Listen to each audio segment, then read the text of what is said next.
Hello everyone, आपके अपने YouTube channel राजभाषा हिंदी मंत्रा पर आप सभी का बहुत बहुत स्वागत है। आशा करती हूँ बहुत ही अच्छे होंगे, बहुत अच्छे से अपनी पढ़ाई कर रहे होंगे। हमने जून अभी तक हमने कौन कौन से PYQs देखे। 2010 के हमने दोनों ही शिफ्ट, 2011 की। आज हम देखने वाले हैं जून 2012 की। ठीक है, धीरे धीरे करके हम सारे के सारे ही जितने भी ईयर के हैं उन सभी को कंप्लीट करेंगे। आज देखो जून 2012 का स्टार्ट कर रहे हैं। इसमें क्या था कि थोड़ा सा ना क्वेश्चंस जो पहले अभी तक जो आ रहे थे हम देख रहे थे 50, बट यहाँ पर NTA ने थोड़े सा I think 75 questions her shift में देने स्टार्ट कर दिए थे। ठीक है, आप आगे देखेंगे।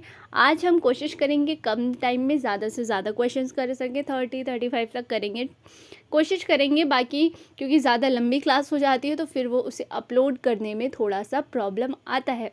ठीक है, तो बिना किसी देरी के आज की क्लास शुरू करते हैं। और अगर आपने पिछली क्लासेस नहीं देखी हैं तो आपको प्लेलिस्ट में PYQ वाला और यूनिट 1 यूनिट 2 तीनों ही क्लासेस की प्लेलिस्ट मिल जाएगी, वहाँ से आप क्लासेस देख सकते हैं।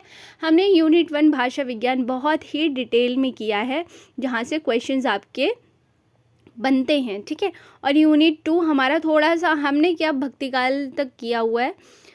उसके बाद हमने PYQ स्टार्ट कर दिया था क्योंकि एग्ज़ाम की डेट आ गई थी, इसीलिए अभी उसको मैं कोशिश करूँगी कि मैं उसको कंटिन्यू कर सकूँ। क्योंकि एक बच्चे का मैसेज आया था कि जो यूनिट 2 वाला वो है हमारा, उसको पूरे पोर्शन को कवर करा दूँ। तो मैं बेटा कोशिश करूँगी कि मैं आप लोगों को एग्ज़ाम से पहले उसे कंप्लीट करा दूँ।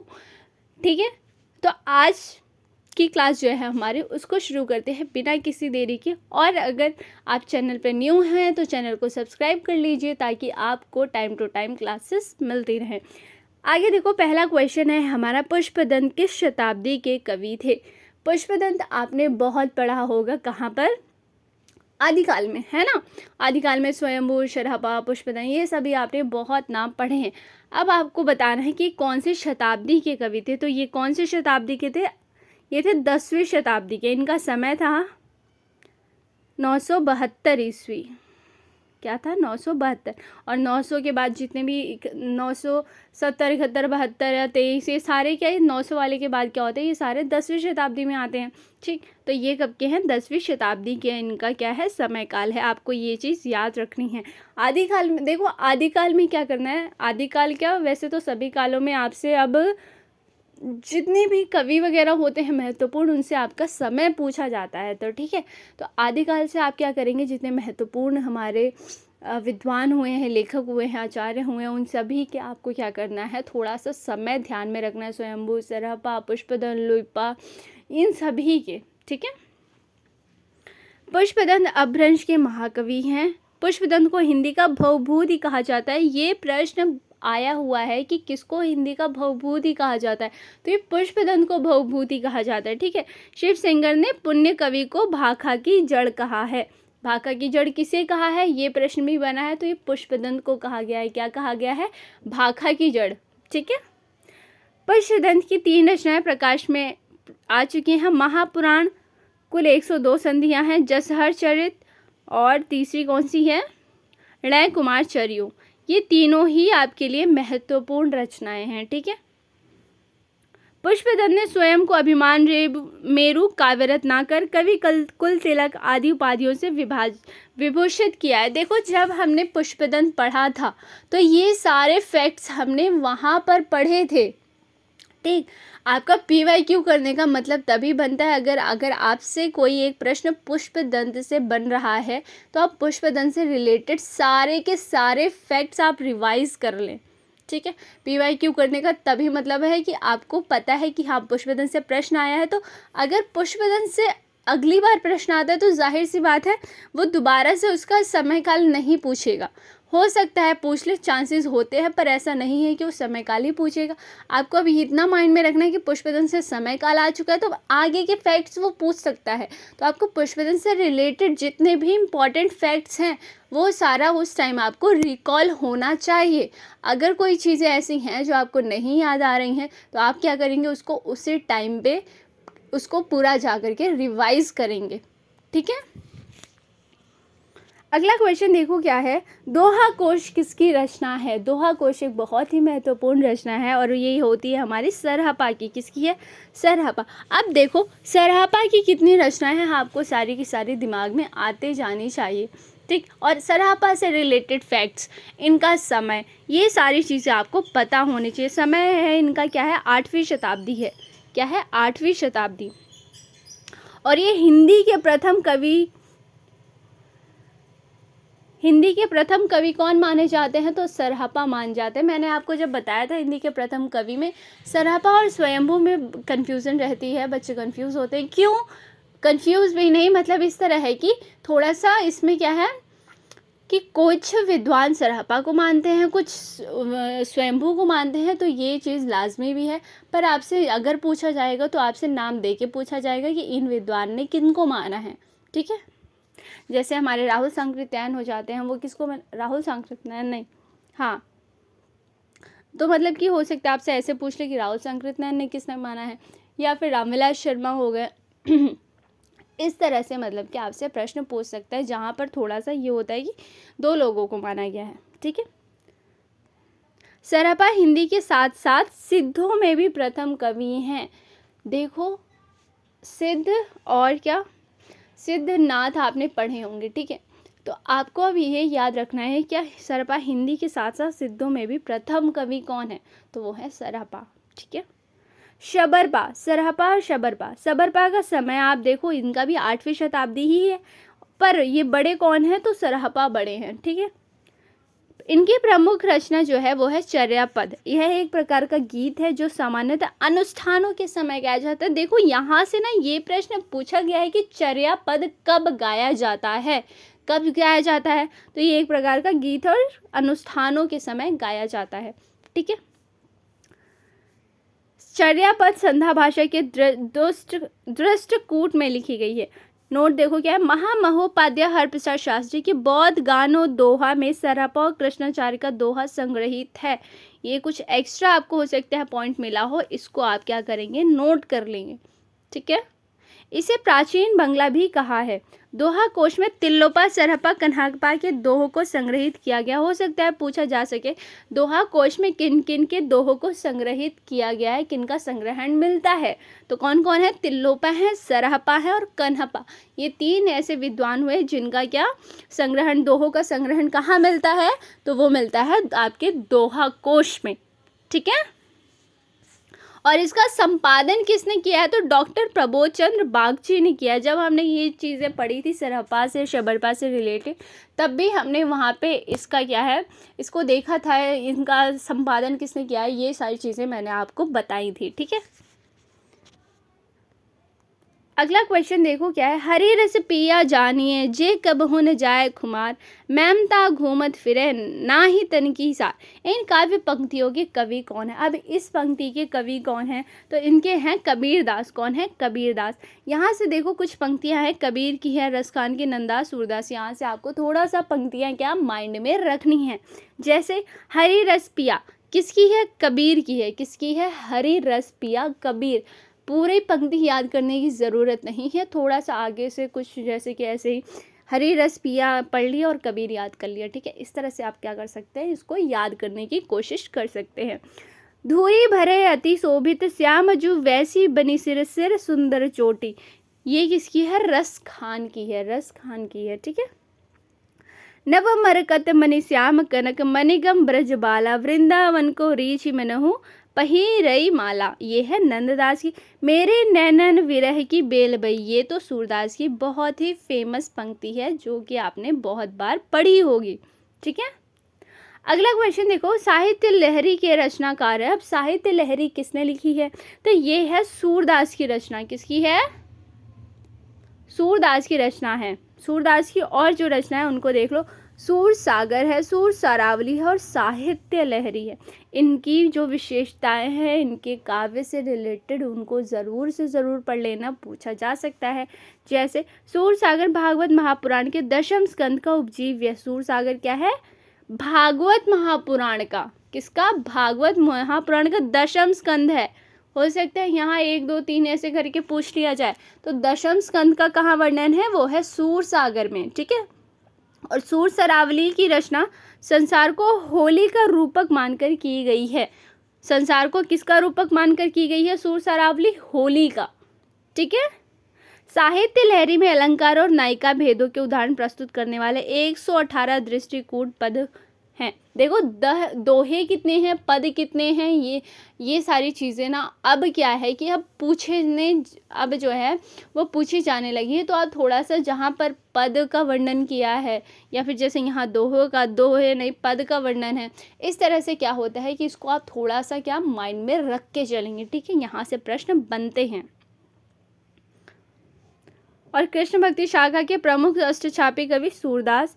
3 रचनाएं पाई जाती हैं, कौन कौन सी है? सूरसागर, सूर सरावली और साहित्य लहरी। सूरदास का समय ज़रूर से ज़रूर याद कर लेंगे आप। ठीक है।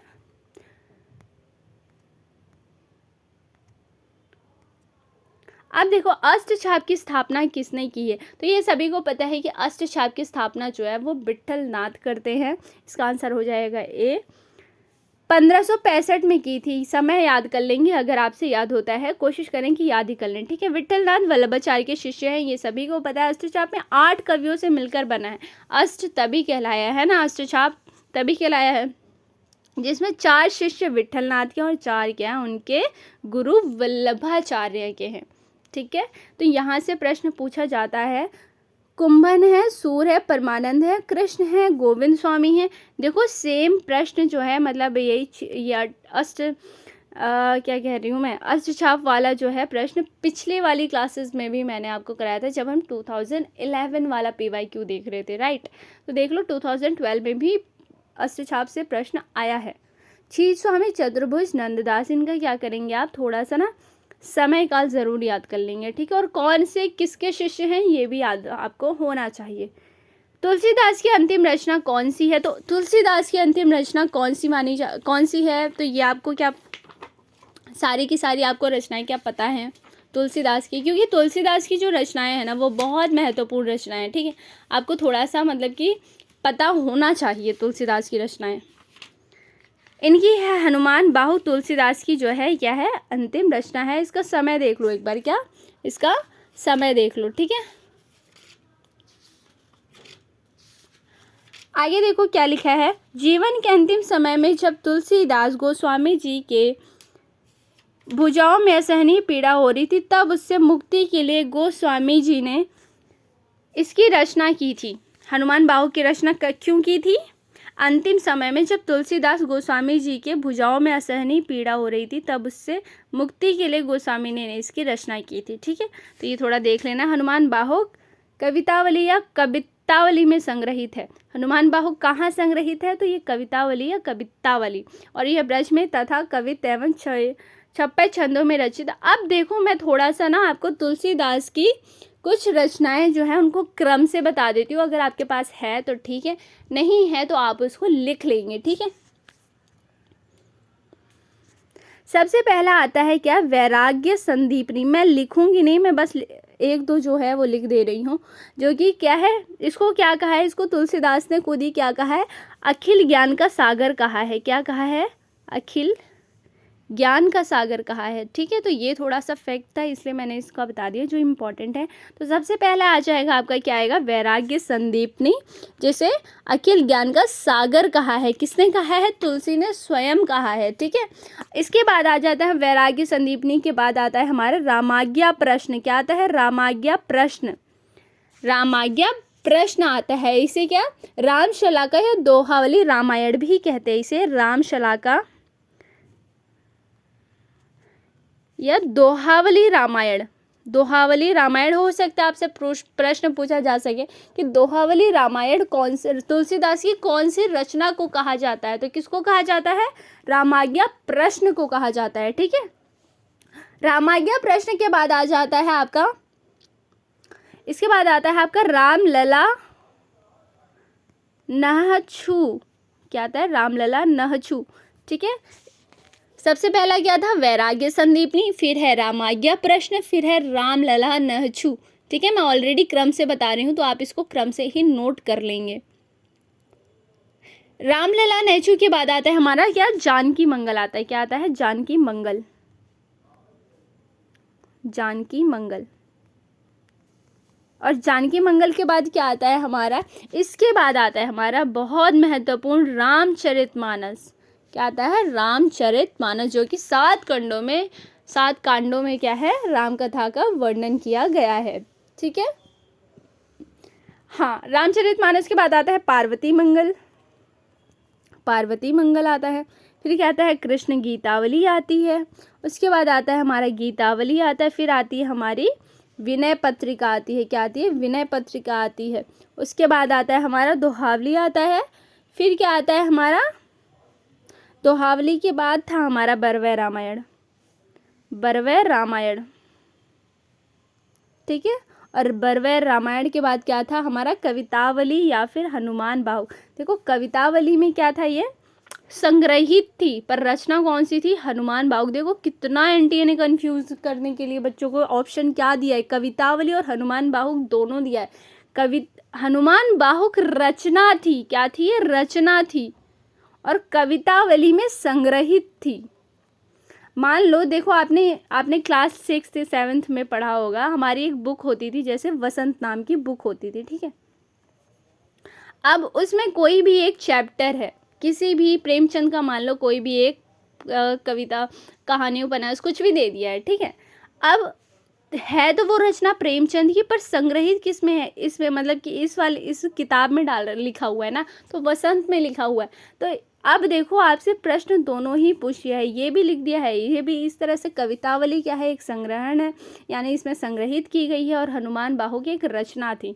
ठीक है, तो ये दोनों ही लिख दिया। बच्चे हो सकता है जिन्हें अब इतना ज़्यादा थोड़ा सा उस टाइम माइंड में नहीं क्लिक किया होगा, तो हो सकता है उन्होंने कवितावली भी लिख दिया हो, कोई भरोसा नहीं। ठीक है, तो एक बार दोबारा से तुलसीदास की रचना को रिवाइज कर लें, क्योंकि इम्पॉर्टेंट काफ़ी ज़्यादा है। ठीक है, तो थोड़ा आपको क्या पता होना चाहिए। सबसे पहले देखो क्या होता है, वैराग्य, वैराग्य संदीपनी आता है। क्या आता है, वैराग्य होता है। रामाज्ञा, रामाज्ञा, ठीक है, रामाज्ञा प्रश्न हो गया। रामलला नहछू हो गया, रामलला नहछू। फिर क्या, जानकी हो गया। देखो थोड़ा थोड़ा आप ये सारे नाम सुन के थोड़ा सा रामायण वाला जो भाग है, मतलब जो रामायण की जो हमारा जो रामायण है, वो थोड़ा थोड़ा कहीं ना कहीं आपके सामने आ रहा होगा। जैसे वैराग्य होता है, प्रभु श्री राम को क्या वैराग्य होता है, वो वन में जाते हैं। फिर क्या होता है, रामाज्ञा प्रश्न, राम क्या, थोड़ा सा रिलेट कर लो, रामाज्ञा मतलब कि राम आज्ञा मांगते हैं अपनी माता जी से, और कहाँ, वन में प्रस्थान करने के लिए, है ना। इस तरह से थोड़ा कहीं ना कहीं आप अगर थोड़ा सा लिंक करेंगे, तो ये आपकी स्टोरी पूरी आपके सामने आ रही होगी, जो हमारे रामचरितमानस की है ना। ठीक, अब राम लला नहछू, उसके बाद जानकी जी। ठीक, उनके बाद पार्वती मंगल, कृष्ण गीतावली होता है हमारा। फिर आता है गीतावली आता है, यहाँ जगह नहीं है इसलिए मैं लिख नहीं रही हूँ। ठीक है, गीतावली। फिर आता है विनय पत्रिका, फिर आता है हमारा दोहावली, फिर बरवै रामायण, उसके बाद आता है हमारा हनुमान बाहु। ठीक है, तो आपको सारे तुलसीदास की रचना क्रम से ज़रूर याद कर लेना। मैंने जिसके पास लिखा हुआ है अच्छी बात है, जिसके पास नहीं लिखा है मैंने अभी बता दिया, क्रम से बताया है मैंने, तो आप इसको क्रम से नोट कर लेंगे। ठीक है, अगला देखो क्या है क्वेश्चन, मृगावती किसकी रचना है। तो मृगावती किसकी रचना है, कुतुबन की है। किसकी है, कुतुबन की। अब उस्मान की कौन सी रचना है, तो उस्मान की, देखो यहाँ देख लो, मृगावती है कुतुबन की, 503 ईस्वी की। चित्रावली है उस्मान की, मधुमालती है मंजन की, पद्मावत है हमारे जायसी की, मलिक मोहम्मद जायसी की। ठीक है, अगला क्वेश्चन देखो क्या है, निम्नलिखित काव्योक्ति तुलसी की किस रचना से है। श्रुति सम्मत हरि भक्ति पथ संयुत विरति विवेक। अब ये पंक्ति जो है, ये किसकी, तुलसीदास की कौन सी रचना से है। रामचरितमानस है, कवितावली, विनय पत्रिका, गीतावली। तो ये है हमारे कहाँ से, रामचरितमानस से।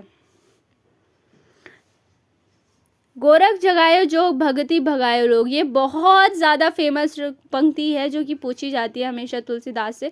तो हो सकता है देखो अब रचना पूछ ली जाएगी, कौन सी रचना से। आपने ये तो बहुत बार, अभी हमने पिछली क्लासेस में भी जब PYQ कर रहे थे, तो ये पंक्ति आपको मिली थी कि ये पंक्ति किसकी है, तो ये तुलसीदास की थी।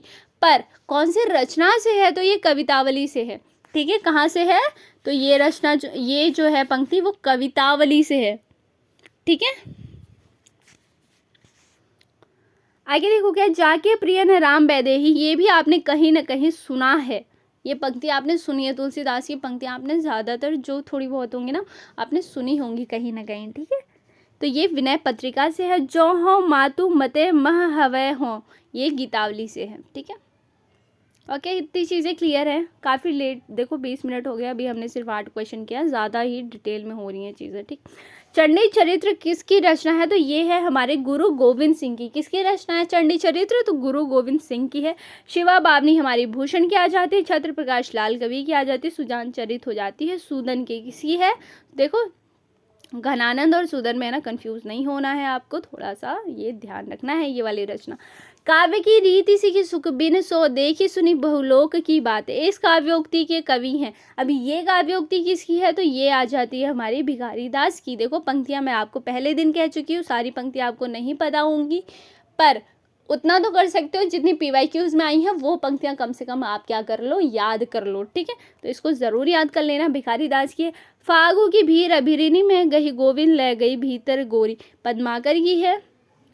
कुंदन को रंग फीको लगे, बहुत बार पूछी गई है, मतीराम की। यद्यपि सुजान सुजति सुलक्षणी सुबरन सरस सुवृत, भूषण बिनु न बिराजय कविता बनिता मित, केशव दास की बहुत महत्वपूर्ण है। ये जब आप अलंकार पढ़ते हैं कहाँ पे, काव्य शास्त्र में, वहाँ पे ये वाली पंक्ति बहुत बार आप सुनते हैं, ठीक है। ये भूषण बिनु न बिराजय, ठीक। थोड़ा सा देख लेना, केशव दास की भी ये जो पंक्ति है ना काफ़ी महत्वपूर्ण है। देव कवि की रचना है। अब देव कवि की रचना कौन सी है, तो ये है भाव विलास। कौन सी है, भाव विलास किसकी है, तो ये है देव कवि की। अब देव कवि की और रचनाएं क्या आपके माइंड में आ रही हैं, देखो देव विलास की कौन कौन सी आ जाती है, जितना मेरे को याद है थोड़ा थोड़ा, तो भाव विलास आ जाता है हमारा। उसके बाद आता है हमारा प्रेम चंद्रिका, भी इनकी एक रचना है। एक इनकी रचना है शब्द रसायन, क्या है, शब्द रसायन। एक इनका इसी भाव विलास से ही रिलेटेड था जाति विलास, किसका है, जाति विलास, ठीक है।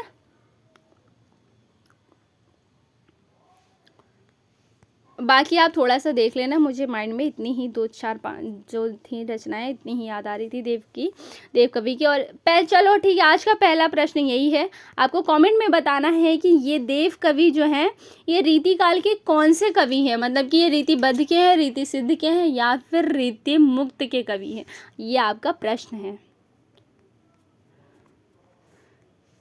ठीक है। बताना है देव कवि कौन से उसके है, मतलब कि कौन से रीतिबद्ध के हैं, या फिर मतलब रीति सिद्ध के हैं, या रीति मुक्त के कवि हैं, ये आपको क्या करना है, कमेंट में बताना है। कमेंट में खैर मैं आपसे प्रश्न ज़रूर पूछती हूँ, पर आप लोग उसका जवाब नहीं देते, पता नहीं आपको वो प्रश्न आ नहीं रहा होता है उसका उत्तर, या फिर खैर बहुत बेसिक क्वेश्चन पूछती हूँ मैं ताकि आप लोग को ज़्यादा प्रॉब्लम ना हो, पर फिर भी देख लो, थोड़ा सा कमेंट वगैरह कर दिया करो, चीज़ें अच्छी लगती हैं, क्लास अच्छी लगती हैं, या फिर क्वेश्चन का आंसर दे सकते हो सकता है कोई और बच्चा हो जिसको आंसर ना पता हो, और अगर आपको पता है, आपने कमेंट कर दिया है उसका आंसर, तो हो सकता है उस बच्चे का एक डाउट क्लियर हो जाए, है ना, ठीक है। अगला क्वेश्चन देखो क्या है, शब्द शक्ति के विषय में निम्नलिखित कथन किसका है। अभिधा उत्तम काव्य है, मध्य लक्षणाहीन, अधम व्यंजना रस विरस, उल्टी कहत नवी। ये वाली पंक्ति जो है ना ये बहुत बार आई हुई है, और ये बहुत महत्वपूर्ण पंक्ति है, ये ज़रूर आप याद रखेंगे कि शब्द शक्ति के लिए किसने कहा है, किसका कथन है ये, तो ये किसका है, तो ये देव कवि का है। किसका है, देव कवि का है, देव का है। आंखें न मंदिबे के मिस आनी अचानक पीटी, चलो इसे छोड़ो, ये वाला देख लो, फिर से आ गया ना, यद्यपि सुजात सुलक्षणी सुबरस सरस सुवृत, ये मैं कह रही हूँ केशव की, ये बहुत महत्वपूर्ण पंक्ति आप ज़रूर याद रखेंगे, ठीक है। अगला क्वेश्चन देखो क्या, निम्नलिखित में कौन सा मतीराम का ग्रंथ नहीं है। अब मतीराम के कौन सा ग्रंथ नहीं है आपको ये देखना है, तो इसका क्या है, रस विलास नहीं है। रस विलास किसका है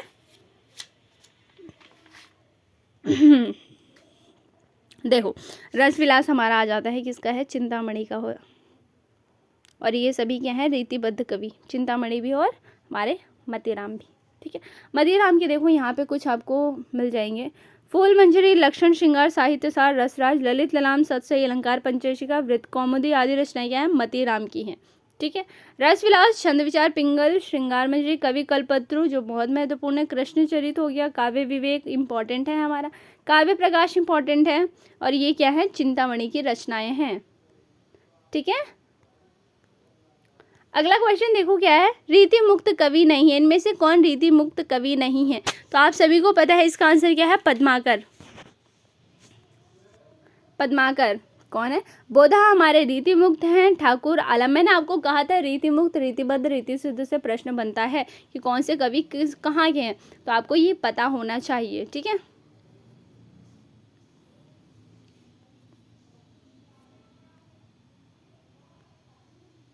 क्लियर है। अगला क्वेश्चन देखो क्या, ज्यो ज्यो बसे जात दूरी दूरी प्रिय प्राण मूरी, त्यों त्यों धसे जात मन मुकुर हमारे में। भ्रमर गीत प्रसंग से संबंधित उपयुक्त पंक्तियों के कवि हैं। अब इनके कवि कौन है? तो ये हैं जगन्नाथ दास रत्नाकर। इसको याद कर लें। देखो सबको सारी की सारी पंक्तियां नहीं याद होती, मुझे भी याद नहीं है। ठीक है।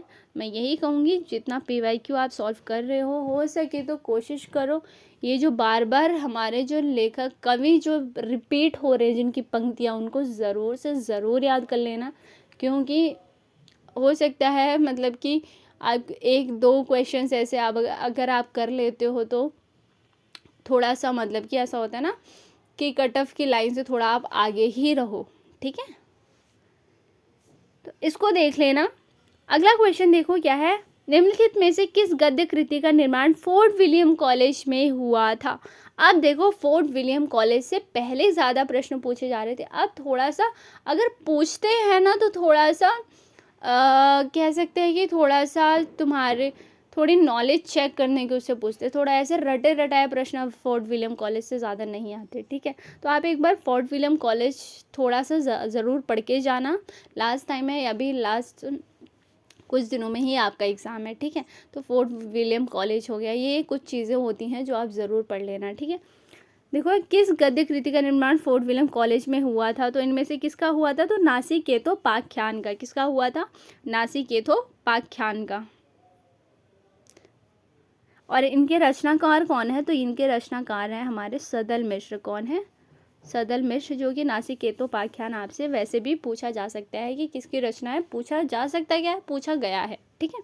अब देखो क्या है, इसकी स्थापना कब हुई? 1800 ईस्वी में हुई है। किसकी? फोर्ट विलियम कॉलेज की।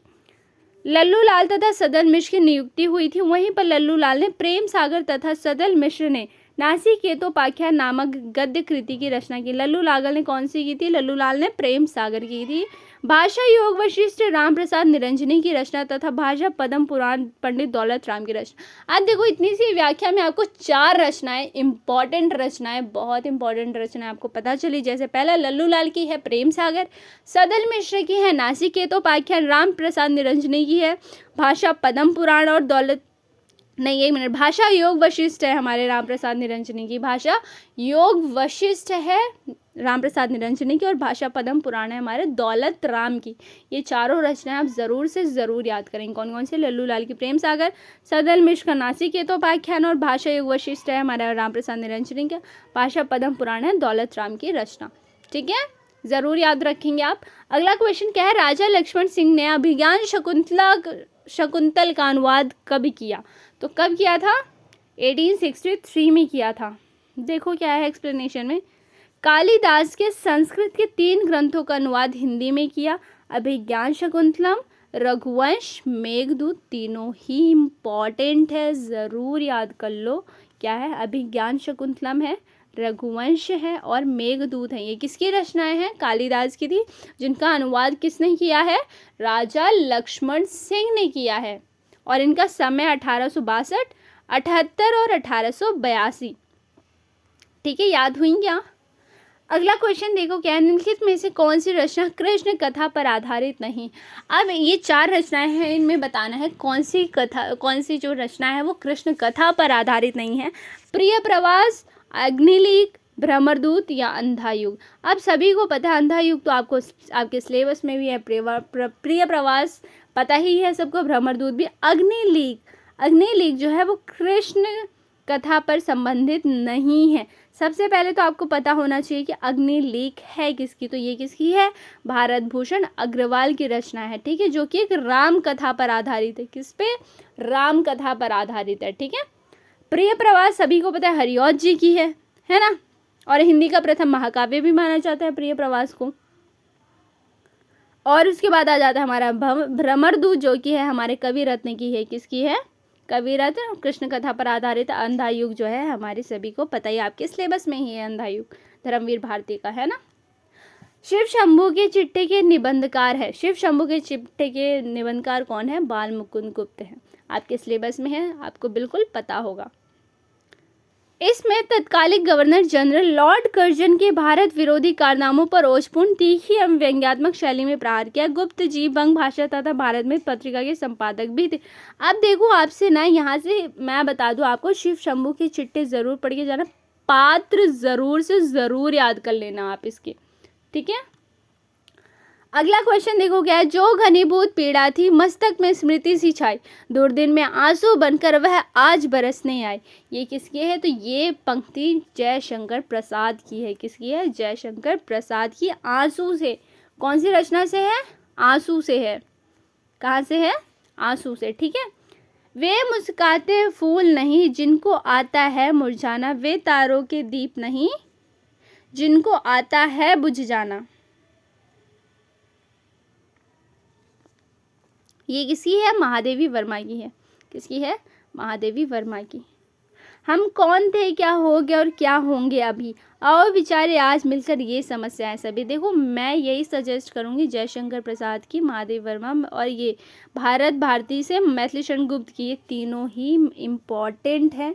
कहीं ना कहीं अगर आप, जाहिर सी बात है, नेट की प्रिपरेशन कर रहे हैं अगर, तो आपने मास्टर्स कर रखी है और आपको पता है कि ये पंक्तियाँ आपने, मतलब आपने कहीं ना कहीं पंक्तियाँ सुनी हैं, हो सकता है बच्चों को याद भी हो, पर हो सकता है जिन्हें नहीं याद, देखो थोड़ा सा ना पंक्तियाँ याद मुश्किल होता ज़रूर है, पर कर लो तो आप भूलते भी नहीं हो, ठीक है।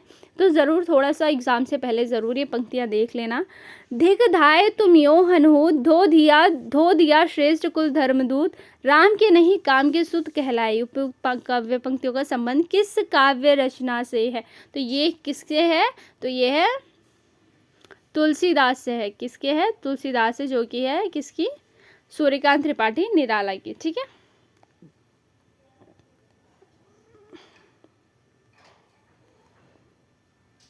ये वाला प्रश्न पूछा गया है, देख लेना आप,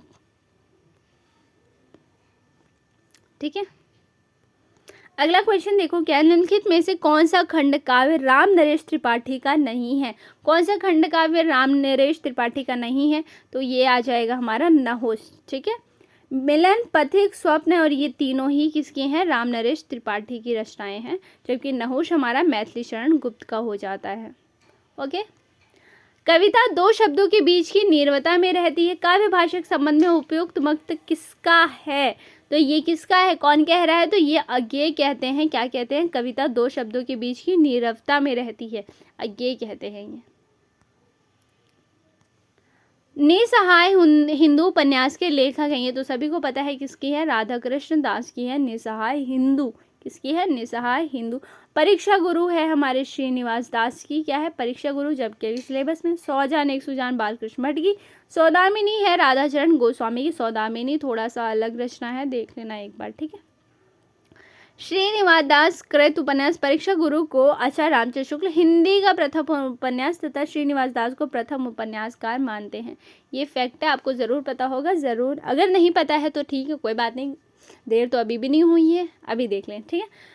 मुन्नी मोबाइल किसका उपन्यास है, अभी तक ये वाला उपन्यास तो नहीं पूछा गया था, और सच कहूँ तो मुझे खुद भी इसका आंसर नहीं पता, ठीक है, मुझे नहीं पता मुन्नी मोबाइल किसका उपन्यास है।